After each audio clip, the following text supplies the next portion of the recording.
Vamos a profundizar en los conceptos y destrezas básicas transferibles y no transferibles entre la primera y la segunda lengua, en este caso entre español e inglés. Para ello vamos a analizar, llevar a cabo un constante o fijarnos en la importancia que tiene el realizar un constante análisis contrastivo entre la primera y la segunda lengua, analizar sistemáticamente lo que escriben nuestros alumnos y ver cuáles son esas destrezas que son transferibles, no transferibles y cuáles son las implicaciones educativas de ese constante análisis contrastivo y los recursos que podemos utilizar en el aula.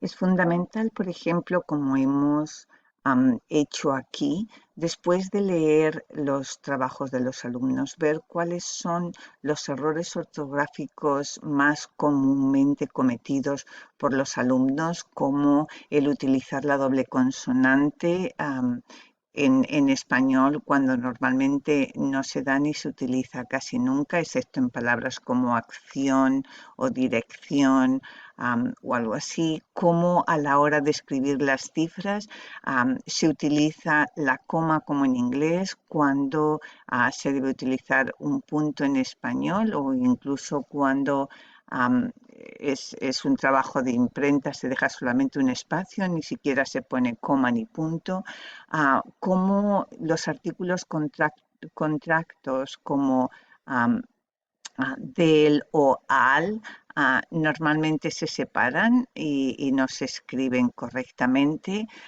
Por otro lado, y es algo muy importante, se omite con muchísima frecuencia la preposición a cuando no la escuchan porque se une a al sonido de la palabra siguiente o se une al sonido de la palabra anterior. Por ejemplo, voy a alegrarme. Los alumnos normalmente omiten esa I'm going to, esa preposición a en español o to en inglés la omite. Voy a alegrarme y tiene que estar ahí. Vamos a alzar las manos. Ello ayuda a ver mejor cualquier cosa, ¿no? Normalmente ellos escriben ello ayuda a ver, es como si omitieran la preposición to en inglés. Hay otros errores que son comunes, por ejemplo, también en el uso de las preposiciones cuando escriben en documento A indica que, no, en el documento A se explica que, se indica que, etcétera, ¿no? En conclusión, removiendo DACA afectaría y es por la interferencia con el inglés, ¿no? Cuando en español correctamente sería, bueno, en conclusión, remover DACA supondría, afectaría, etcétera. Entonces, con ello lo que le queremos decir es que es súper importante hacer un análisis sistemático y permanente de esa ortografía de los alumnos, de sus expresiones, del léxico utilizado y la construcción sintáctica de las oraciones y la estructura de los textos para ir modificando y mejorándolo con el tiempo y con nuestras recomendaciones. Brevemente vemos entonces qué es lo que no se transfiere. No se transfiere lo que es el significado de las palabras, aunque hay algunas que son cognados que sí que mantienen casi la misma ortografía y el mismo significado, pero por ejemplo la puntuación y la ortografía normalmente y toda la normativa lingüística, las reglas morfosintácticas son diferentes y por supuesto tenemos que enseñar cuál es el alfabeto, los sonidos, los dígrafos que difieren de una lengua con respecto a otra.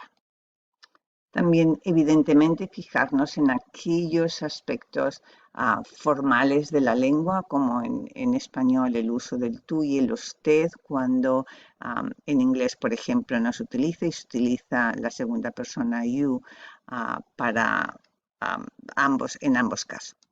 En la escritura, además de lo que hemos comentado, la búsqueda de recursos y de fuentes a veces tiene que ser distinta y los textos argumentativos, informativos y narrativos, aunque el propósito es el mismo, a veces también difieren en cuanto a la puntuación bueno, sobre todo hay veces que también en cuanto a la estructura. ¿Cuáles entonces son aquellos elementos fonológicos que son diferenciadores y que tenemos que enseñar concretamente? Es el alfabeto, porque el número de letras es distinto en un idioma y en otro. La cantidad de dígrafos también lo es. Existen solamente 5 dígrafos en español, cuando en inglés existen multitud de ellos.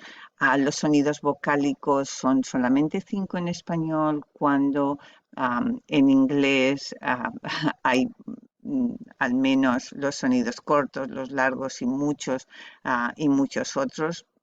Los sonidos consonánticos hay algunos que son iguales, pero otros muchos difieren y tenemos que enseñar cuáles son esas diferencias. Igualmente, las diferencias en cuanto a los dictongos y los hiatos, las sílabas inversas, que en español, como an, en, in, on, un, as, es, is, os, us, al, el, il, ol, us, se enseñan de manera también totalmente distintas, o las sílabas trabadas y los plurales de las palabras. Hace unos años les recuerdo que el alfabeto español ha cambiado, se eliminó la letra ch, ch del alfabeto, y se nombran algunas letras de manera distinta. La Y se puede seguir llamando Y, pero la recomendación es que se llame Y, para seguir un poco la misma regla de las letras B, C, D, G, etc. Los dígrafos son los que tienen a continuación.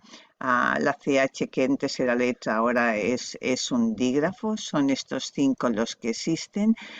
La W se puede llamar W o W. Y la Y, como ya les he dicho, Y o Y.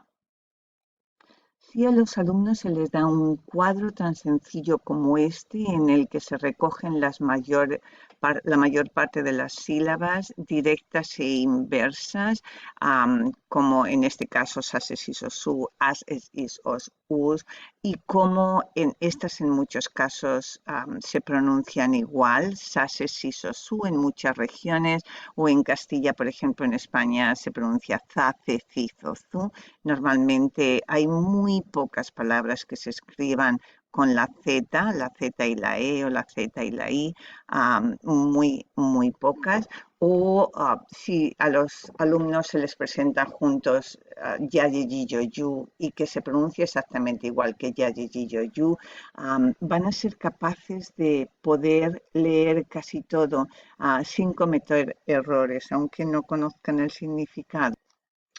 En el único caso en que pueden tener y que hay excepciones, normalmente es con este grupo ga, ge, gi, go, gu, y que no sigue las reglas. Si le quitamos la U, en este caso suena je, ji, y ha de ponerse con este sonido ja, je, ji, jo, ju. Y cuando ponemos diéresis encima de la U, hay que pronunciar esa U, we o wi. Si les explicamos estas pocas excepciones y cuál es la pronunciación de la R al principio de las palabras, el sonido fuerte y el sonido débil de la R, sabrán, como ya les he dicho antes, ser capaces de leer con corrección cualquier cosa, cualquier escrito. Solo entonces tienen que tener o desarrollar una buena conciencia fonológica con estas 3 imágenes.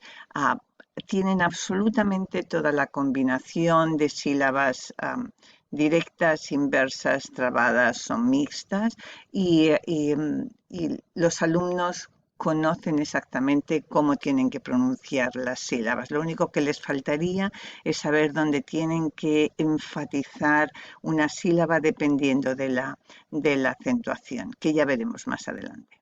Este tipo de sílabas, por otro lado, son y funcionan del mismo modo que en inglés, brabre, bri, bro, bru, o no, bla, ble, bli, blo, blu. No hay mucha diferencia de concepto con respecto a inglés, con lo cual es muy fácil que los alumnos lo adquieran de manera rápida y eficaz. Entonces, lo que sí que tenemos que enseñar concretamente son estos elementos gráficos diferenciadores y cómo ciertos fonemas se escriben de manera distinta. El sonido B, B, se puede escribir como una B, con una V o con una W. El sonido J se puede escribir gráficamente con G, con J e incluso con X. Entonces, estas reglas ortográficas son las que específicamente ha de enseñárselo. Cuando se escribe con B o con V, cuando se escribe con C o con Z o con S, cuando se escribe con C, con Q o con K, etc. Por supuesto, en español no se enseñan las palabras de uso frecuente porque solamente hay estas reglas ortográficas distintas y se pueden enseñar las reglas y ya está. No hace falta enseñar palabras de uso frecuente y enseñarles a enfatizar que normalmente no existe la doble consonante en español, al igual que en inglés. Seguimos con con las destrezas que no son transferibles y que puede haber o nos podemos encontrar con ciertas interferencias lingüísticas entre inglés y español. Hay que enseñar expresamente cuál es la escritura de los prefijos, cómo se escriben los extranjerismos o latinismos en español con cursiva o, ¿no? o acentuándolo de la misma forma que se acentuarían las palabras en español, cuáles son los homófonos, cuando se escribe con letra mayúscula o minúscula, que hay bastantes diferencias de un idioma con respecto a otro, la división silábica difiere enormemente y cómo se escribe de manera distinta también las fechas. Entonces, los signos de puntuación igualmente, porque muchas veces en el uso de las comillas, en el uso de los puntos dentro o fuera de las comillas, en el uso de las comas o de la exclamación o signos de interrogación. Hay diferencias que los alumnos han de conocer para no cometer esos errores ortográficos y todo la acentuación en español, que no es tan difícil, pero su enseñanza hay que hacerla desde el principio de manera muy sistemática para que los alumnos adquieran esa destreza y escriban bien. Tendremos que enseñar todos los elementos morfosintácticos diferenciadores que tienen que ver con las conjugaciones verbales o los conectores discursivos o el uso de la no doble negación en español o cuál es la diferencia en el uso de los genitivos, etc. En cuanto a la tipología textual, los tipos de texto son exactamente los mismos, difiere el nombre, pero sí que habrá que aplicar aquellas reglas ortográficas correspondientes que son distintas. Por tanto, ¿cuáles son las implicaciones educativas y las recomendaciones? Hacer, como hemos dicho al principio, un constante análisis contrastivo entre las dos lenguas, enfatizar aquellas destrezas que son transferibles, enseñar aquellos conceptos y destrezas que no lo son, utilizando, por ejemplo, el modelo PACE, hacer un refuerzo, práctica y evaluación individual y grupal de las destrezas, incrementar considerablemente todas las oportunidades de expresión oral y escritas posibles mediante el trabajo en equipo, estudios de investigación, etcétera, de tal forma que tengan que utilizar un alto nivel de vocabulario y verdadera profundidad en los contenidos y concentrarse siempre en esto, en el contenido y en la comunicación. Aquí tienen algunos recursos que pueden utilizar en la enseñanza de los cognados o en la enseñanza de la fonología y la gramática asociada con las recomendaciones por la Real Academia de la Lengua y que tienen libros y publicaciones en ortografía y en gramática que les recomiendo que utilicen. Y sin más me despido. Muchas gracias por su atención y su participación.